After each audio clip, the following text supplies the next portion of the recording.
श्री श्री लक्ष्मी जगन्नाथाय नमः। पवित्र उत्पन्ना एकादशी। दर्शक बंधु आज आसतु जानिबा उत्पन्ना एकादशी संपर्क में पारण विधि कौन रही एकादशी व्रत को आपण किपरि पालन करेंगे से संपर्क में विशेष भाव में आसतु जानिबा। पवित्र उत्पन्ना एकादशी मार्गशीर कृष्ण पक्षर एकादशी तिथि को उत्पन्ना एकादशी बोली कहा जाए। तेबे आसतु जानिबा आपण माने उत्पन्ना एकादशी व्रत को किपरि पालन करेंगे। एकादशी व्रत संपर्क में अनेक गुड़िए वीडियो मु मोर स्वागतिका पानी ऑफिशियल यूट्यूब चैनल अपलोड करिछि। आपण माने चाहिए देखि परिबे।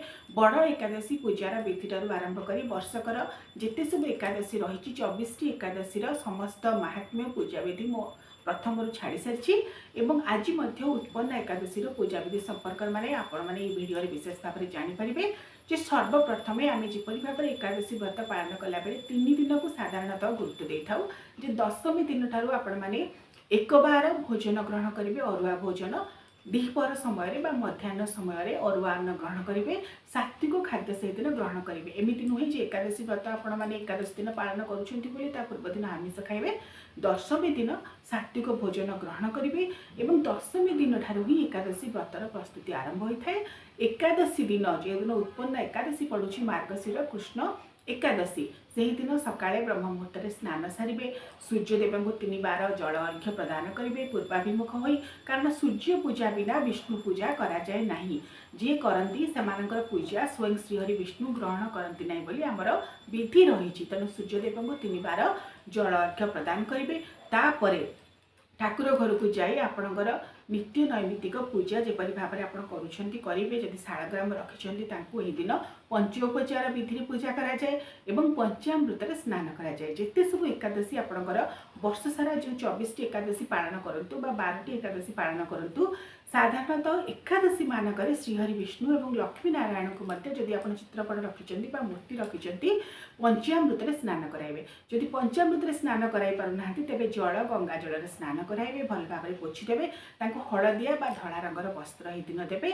माँ लक्ष्मी को नाली रंगर ओढ़णी देवे, नाली रंगर वस्त्र देवे एवं गंध पुष्प धूप दीप नैवेद्य दे विशेष भाव में श्रीहरि विष्णुकर जदि शालग्राम रखिंट स्वतंत्र पित्तल प्रतिमा रखिंट दिन तुलसी देवे। जदि लक्ष्मी नारायण मूर्ति एकाठी रखिंट तुलसी देवे नहीं। अन्य पुष्प जेपरिक सुगंधित धला और हलदिया रंगर पुष्प पद्म पुष्प ये सब को प्रदान करेंगे। विशेष भाव में जहाँ फल सब रही सुखिला भाव में आप उखुड़ा दे पारे, खई दे पारे, कोरा दे पारे, जहाँ सब सुखिला फलमूल भोग करेंगे। एकादशी अन्न भक्षण करने निषेध। तेणु यह दिन श्रीहरि को अन्न दि जाए नहीं कि लक्ष्मी नारायण को अन्न भोग दि जाए नहीं, कारण जहाँ भोग दि जाए ताहाको आमे सम्मान सहित ग्रहण करवा ही हेउची विधि।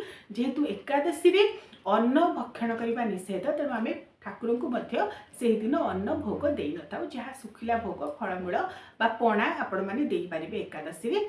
एवं एकादशी पालन कर जो 3टी विधि रही गोटे हूँ निर्जला उपवास, गोटे हूँ आप फल ग्रहण कर उपवास करेंगे, आउ गोटे हूँ आप जल ग्रहण कर उपवास करेंगे। जल क्षीर बा जहाँ पानीय रही आपको ग्रहण करेंगे। एमती नुहे जे आप पूरा उपवास रे, कारण शरीर को देखार अच्छी अनेक व्यक्ति पूरा उपवास करपारती ना निर्जला उपवास। तेणु से जल ग्रहण करेंगे, क्षीर ग्रहण करेंगे एवं ता सहित जहाँ सुखिला फल रहा ताकू ग्रहण करेंगे। एकादशी रे कौन कौन ग्रहण करेंगे से संपर्क में गोटे वीडियो मुझे अपलोड करुँची। आपण मैंने चाहिए से वीडियो को जाकि देखिपारे जे एकादशी रे केउ 6टी वस्तु को आप ग्रहण करेंगे से संपर्क में विशेष भाव में कही। तेबे लक्ष्मी नारायण बा श्रीहरि नारायण विष्णु को पंचामृत स्नान कराई पंचोपचार विधि पूजा करने पर आरती देवे।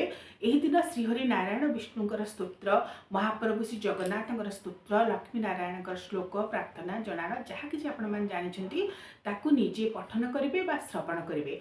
दिन बेला यही भाव में पूजा करी संध्या समय, कारण एकादशी पूजा साधारणतः रात्र प्रथम प्रहर मध्य कराए एवं से नवेम्बर 26 तारीख संध्या 6:14 ठारू आरंभ करी रात्र 9टा पाखापाखि पर्यंत आपणकर शुभ समय रोचे। आपण मैंने से समय एकादशी पूजा विशेष भाव में जो संध्या पूजा रात्र पूजा करेंगे एवं पंचोपचार विधि से भाव में आपण मैंने पूजा करेंगे। एकादशी दिन रात्र उजागर करने साधारणतः निर्देश दि जाइए। आपण मैंने चाहिए अखंड दीप यह दिन सकाळु जाई पारिबे एवं रात्र मध्य उजागर रही श्रीहरि नारायण विष्णु और माँ लक्ष्मी को प्रार्थना करें।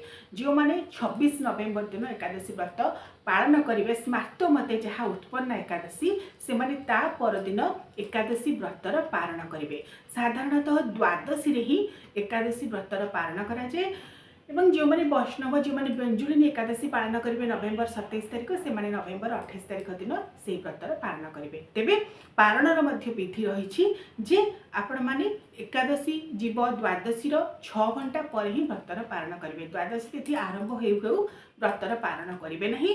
एवं आउ गोटे कथा रही सूर्योदय पर आपण श्रीहरि विष्णु को नैवेद्य दे अर्घ्य समर्पण करी फलमूल जहाँ सब पूजा करी तापर ही एकादशी व्रतर पालन करेंगे। जदि आपणकर समर्थ रोचे कि दान धर्म करेंगे एवं एकादशी होम आपण मैंने घरे कर व्रतर पालन करेंगे एवं एकाथरके अन्न ग्रहण करेंगे नहीं। से भोग फलमूल ग्रहण करेंगे। जदि तुलसी पूजा करेंगे कारण एकादशी श्रीहरि नारायण विष्णु को तुलसी दि जाए। एकादशी दिन तुलसी तोड़ा जाए ना कि पूर्व दिन तुलसी तोड़िकी रखा जाए। से तुलसी तला सहित आपण माने मध्य ग्रहण करें से फलमूल भोग। अनेक व्यक्ति प्रश्न करती द्वादशी रे आमे तुलसी ग्रहण करवा उचित ना नहीं। आपण माने एकादशी रे जो तुलसी को अर्पण करथिबे श्रीहरि नारायण विष्णु को ताहाकू आपण माने ग्रहण कर पारिबे। जो सुखिला फलमूल भोग देथिबे से भोग तुलसी को आपण माने ग्रहण कर पारिबे। एवं जेहेतु वैष्णव माने एही कथा को सम्मान दियंती जे द्वादशी दिन से माने तुलसी गछरु पत्र तोड़ती नहीं, तुलसी मूल जल दियंती नहीं, तुलसी ग्रहण करती नहीं। आपण जदि सेही कथार एकमत होई तुलसी ग्रहण करेंगे नहीं ताहा आपन ऊपर निर्भर करे। मात्र साधारणतः वैष्णव छड़ा अन्य माने से माने तुलसी को ग्रहण करें। क्यों तुलसी को एकादशी दिन श्रीहरि नारायण विष्णु को आपण माने जो तुलसी देइथिबे समर्पण करथिबे सेही तुलसी को आपण माने भोग भाव में ग्रहण करें एवं एकादशी व्रतर पारण करें। पवित्र उत्पन्न एकादशी नवेम्बर 26 मंगलवार दिन पड़ुछि। से उत्पन्न एकादशी पालन अवसर में आपण मानक अनेक अनेक अभिनंदन। ओम नमो लक्ष्मी।